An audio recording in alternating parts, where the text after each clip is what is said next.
Tänään valmistamme pasta puttaneskaa.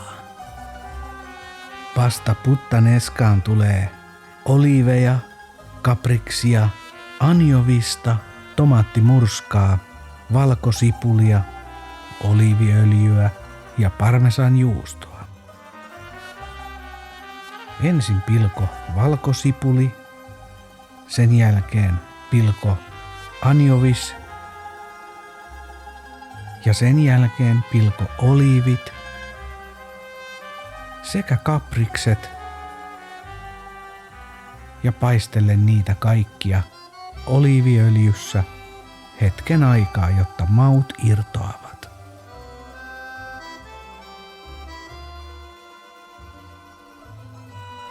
Tässä vaiheessa voit lisätä tomaattimurskan.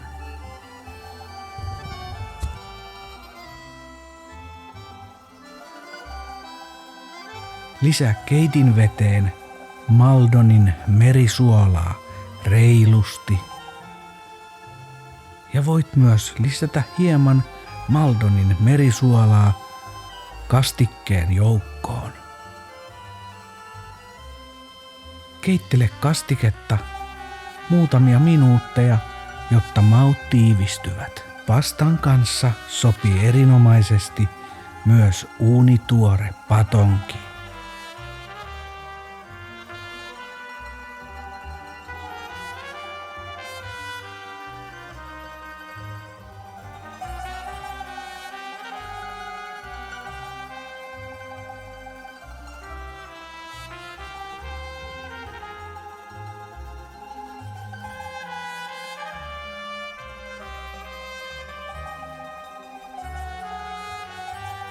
Ota pasta keitin vedestä ja sekoita se kastikkeen joukkoon. Sekoittele ainekset keskenään hyvin ja lisää joukkoon parmesanjuustoa reilusti. Minun valintani parmesanjuustoksi oli tällä kertaa pecorino romano juusto. Sen jälkeen voit laittaa ruoan lautaselle ja alkaa nauttimaan. Patonkien päälle on hyvä lirauttaa hieman laadukasta extra neitsyt oliiviöljyä sekä hieman Maldonin merisuolaa. Tämä on erittäin maukas italialainen pastaruoka. Kokeile. Hyvää ruokahalua.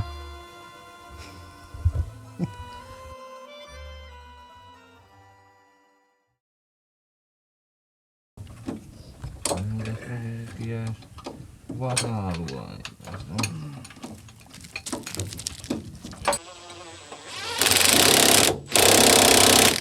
Otan päikkäreitä. Palikka. Palikka.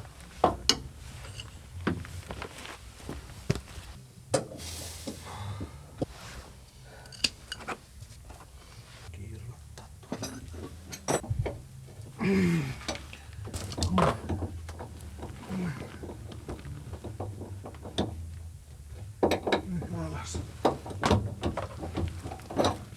Alaspäin.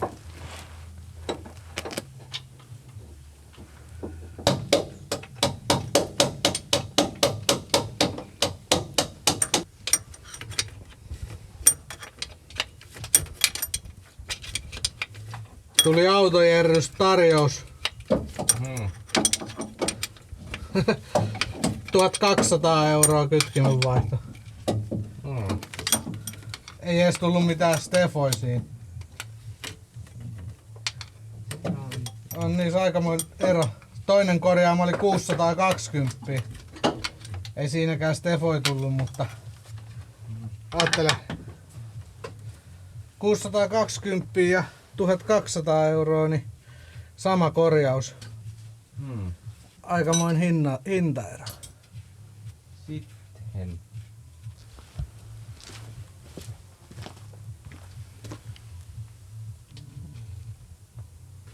Mitä? Sitä pitäisi saada toivottavasti kaikkea.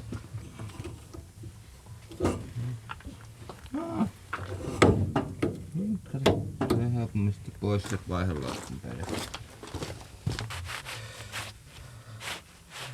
Miksiköhän toi huohotin on niin? Tänne Hän tykännyt huohatella.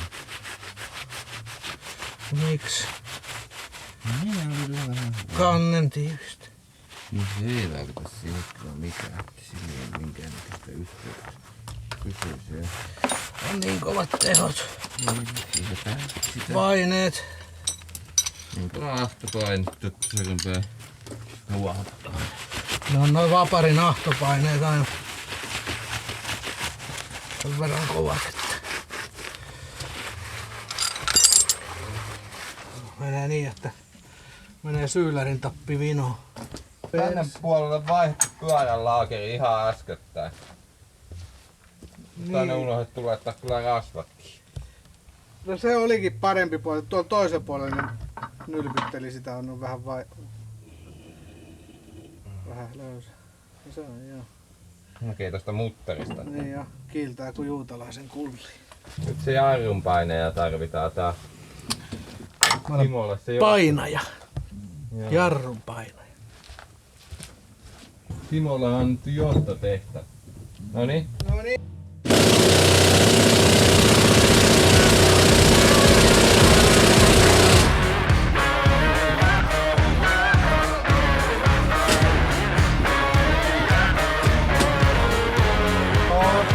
Mä jatkan tätä ikuisuusprojektia nimeltä Startin innoitus.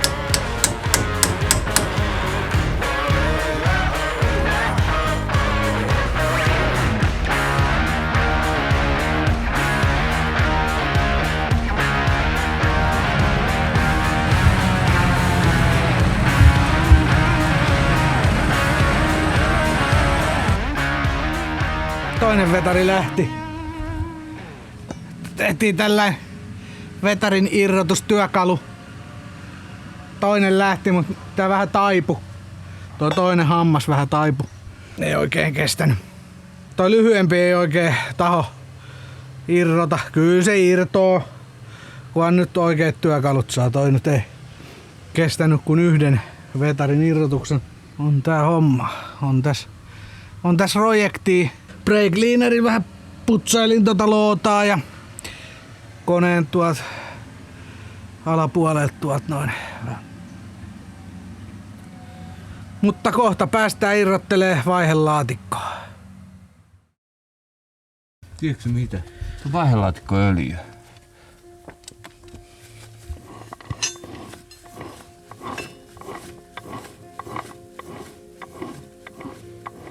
Kuinka ton rohinut kun mä pyöritän?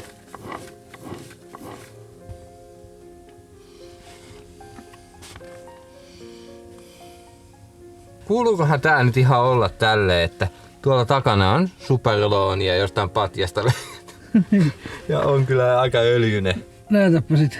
Täällä on superloonit. Joo.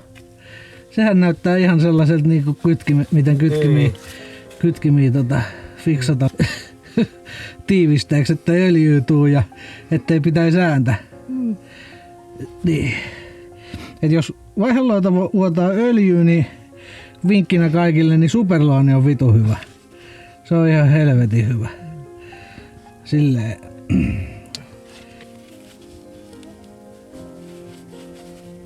Ainakin sekin on hyvin voideltu. On se voideltu.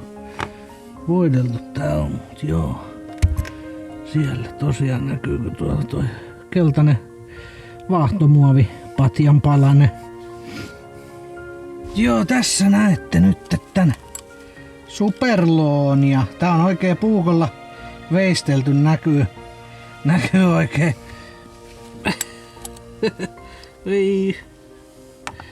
Tässä. Siinä on ollut kunnon karavaanasi oikein. Päittäin välyst siinä on.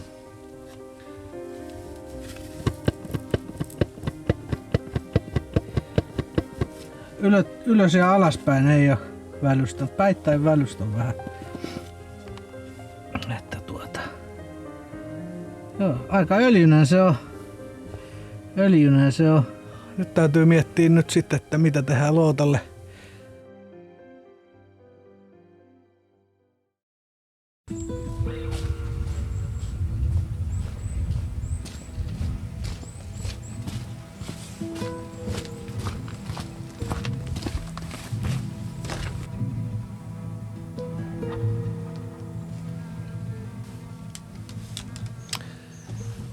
Tässä on nyt kytkin levy. Siellä on nämä jouset, nämä sivut, nämä 2 jousta. Ne on irti. Nämä paksummat 2 jousta on jämäkät. Ja tää kytkin levy, tää on ihan tällaisen mustan mönjän peitossa. Molemmilta puolilta on tällaista liisterimäistä tahmeaa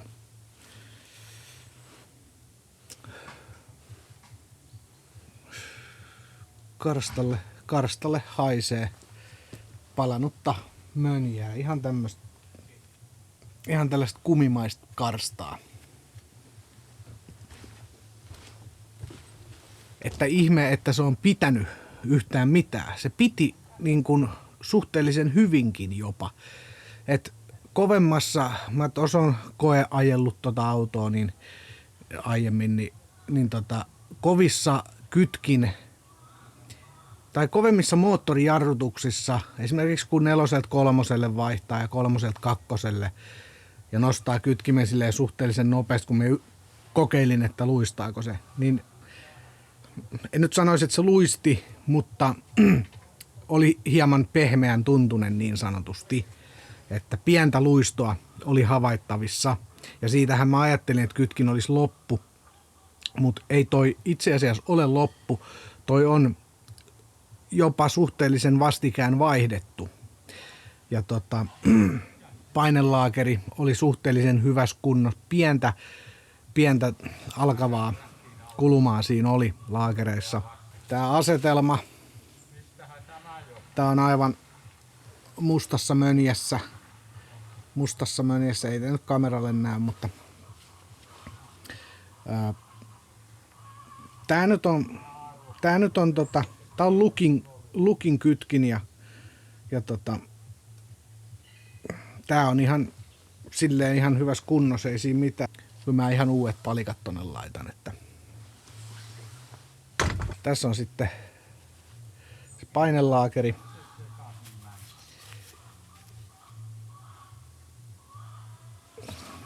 Tässä nyt ei kuule mitään. Vähän tuntee sellaista pientä rahinaa. Tää nyt ei mitään ääntä varsinaisesti pitänytkään. Kyllä sinne nyt pienen äänen sai aikaiseksi, hyvin pienen, mutta ei mitään sellaista huolestuttavaa, että en olisi painelaakerin takia vielä niin kuin, ollut huolissani. Painelaakerista oli myöskin se kiinnitysjousi oli irronnut paikaltaan. Kytkin kaiken puolin toimi, niin kuin, no ei voi sanoa, että hyvin toimi. Että siinä oli vähän omituisia juttuja, että en tiedä johtuiko just siitä irrallaan olleesta kiinnitysjousesta tai se on sellainen rautalanka viritys vaan. Niin. Ja en mä tiedä, oliko se irti varsinaisesti vai irtosko se tossa, no ei sen kyllä pitäisi tossa irrotusvaiheessa irrota, mutta no. Kytkin täysin öljyinen ja se oli vaihteistoöljyä, siis se ei ollut moottoriöljyä, se oli vaihteistoöljyä. Hajusta sen tunnistaa. Ja tosiaan siis kytkin koppa oli myös aivan öljyssä. Ja no sitä on nyt vähän pre-cleanerillä tossa putsailtu. Ja sitten semmonen, että laatikon ensiöakseli eli kytkin akseli, niin siinä on välystä. Pientä rahinaa kytkin akselia pyörittäessä. Ei mitään hirveän pahan kuulosta, mutta ei se nyt hirveän pahan kuuloinen tarvi ollakaan, että se on paskana. Mutta kytkin akselissa on aika puolen sentin välys, pitkittäissuuntaisesti siis. Ei ylös-alas välystä juurikaan, mutta pitkittäisvälys on erittäin pitkä ja siellä pitäisi olla kartiolaakerit siellä. Että päissä, niin vaihdetaan ne ja katsotaan onko siellä muuta väliä. Mä en sitä remppaa tee.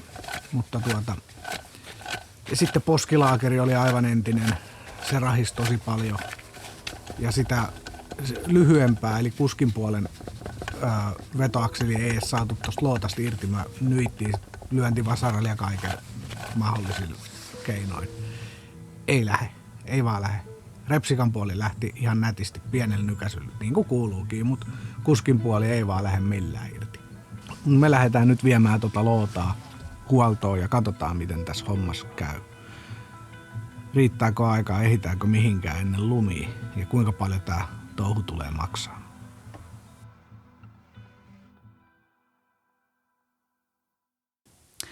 Ilta on saapunut ja Hymerin vaihdelaatikko on nyt toimitettu vaihdelaatikko korjaamolle. Tää varmistuu mitä sinne sit loppujen lopuksi kaikkea tulee, mutta ainakin poskilaakerit ja todennäköisesti kytkin akselin päätylaakerit ja ehkä jotain muuta. Se selvinnee tässä lähipäivinä, toivottavasti hyvinkin nopeasti, että päästäisiin reissuun. Ja hinta-arvio on siinä 400 ja 500 euron paikkeilla plus osat. Osat on ehkä sen 100 euroa suunnilleen, alle 200 euroa todennäköisesti kuitenkin joka tapauksessa. Reilusti alle tonnin mennään kuitenkin, että siellä lähempänä 500 on se hinta kuitenkin nyt. Ja näin, mutta ei nyt vielä sanota juuta eikä jaata eikä niitä eikä näitä ennen kuin ollaan saatu varmistus, kun laatikko on avattu ja tutkittu mitä sinne tarvii ja onko se täysin korjattavissa vielä. Todennäköisesti pitäisi olla täysin korjattavissa. Mun piti tänään jotain, tosta päivällä vielä sanoa jotain olennaista. Mä en nyt muista mitä. Mutta joka tapauksessa mä laitan tässä nyt uuden kytkinpaketin tilaukseen. Vaihdelaatikon kannatin kumit sekä sen kuskin puolen lyhyen vetoakselin. Koska tosiaan se lyhyempi vetoakseli ei sit loppujen lopuksi se ei lähtenytkään irti. Me ei sitä millään. Meillä oli lyöntivasaraa ja vaikka mitä välinettä. Ei vaan niinku lähtenyt. Se ei vaan niinku lähtenyt. Tuolla pajalla, missä loota on huollossa, niin siellä se kyllä sitten lähtee. Se pistetään vaikka poikki sieltä sisäpuolelta sitten ja nappastaa irti. Niin sen takiakin uusi lyhyempi vetoakseli siihen tulee ja onpahan sitten uusi vetoakseli. Ja sitten sille pitemmälle puolelle, niin mullahan on tossa noi uudet ulommat nivelet, niin vaihdetaan siihen repsikan puolen pitkään vetoakseliin se ulompi nivel. Ja sitten mulla jää vielä varalle yksi uusi ulompi nivel. Tulee nyt sitten uutta osaa ja hyväkuntoinen, hyvin huollettu vaihdelaatikko. Ja mikäs sillä Hymerillä sitten on huristellessa, kun on hyvin huolettu loota ja hyvin huolettu auto muutenkin, että pitäis nyt sitten kestää. Ja täällä kun on keskustelua paljon tosta vanhojen Fiatien, varsinkin ykköskoppasen Fiatin vaihteistoöljyn määrästä on paljon keskustelua ja ihmettelyä, niin tämä mekaanikko lootakorjaaja sanoi, että sinne voi kyllä laittaa, kun sanoin, että mä laitan sinne 2 litraa öljyä, niin hän sanoi, että sinne voi kyllä laittaa 2,25 sitä öljyä, että hän on monet lootat korjannut ihan liian vähän öljyn takia, ei vaan voitele. Reilusti vaan sitä öljyä sinne, ei ole mitään haittaa ja näin poispäin. Mutta tällainen päivitys tällä kertaa. Laatikon korjaamisessa tosiaan ei nyt pitäisi mennä montaakaan päivää välttämättä, että jos kaikki osat on saatavilla, suurin osa osista on saatavilla kyllä, mutta nyt kun varmistetaan, että mitä osia tarvii ja sitten katsotaan niidenkin osien saatavuus, niin jos ne saadaan ihan ok niin ihan päivistä puhutaan viikko. Sanotaan, että enintään 2 viikkoa menee joka tapauksessa, että saadaan loota ja siinä ajassa pitäisi ehtiä sitten noitten mun osienkin tulla. Nämä mun osat, mitä mä tilaan, niin tulee maksamaan 250 € kytkin asetelma kaikkineen. Sitten ne vaihteiston kannattimet ja se lyhyempi vetari, 250 €. Sitten siinä oli jotain tiivisteitä vielä. Se kampiakselin, se Stefa vielä oli siinä. Ja niin, laitetaan ne tilaukseen ja odotellaan sitten kun paketit tulee ja vaihelaatikkoon ne. Ja mä sitten kyllä kerron tulevilla videoilla, kun mä saan sen laatikon ja hinnan ja muut selville ja haen sen laatikon, niin mä kyllä sitten kerron tulevilla videoilla, että paljon se maksoi, mitä sinne tehtiin ja niin päin pois. Ja muista tykätä videosta ja tykkäyksen jälkeen siihen ainakin suurimmalla osalla käyttäjistä tulee hypetysvaihtoehto, joten painapa myös sitä hypetysnappulaa siinä, niin olen erittäin kiitollinen ja nähdään ensi videolla.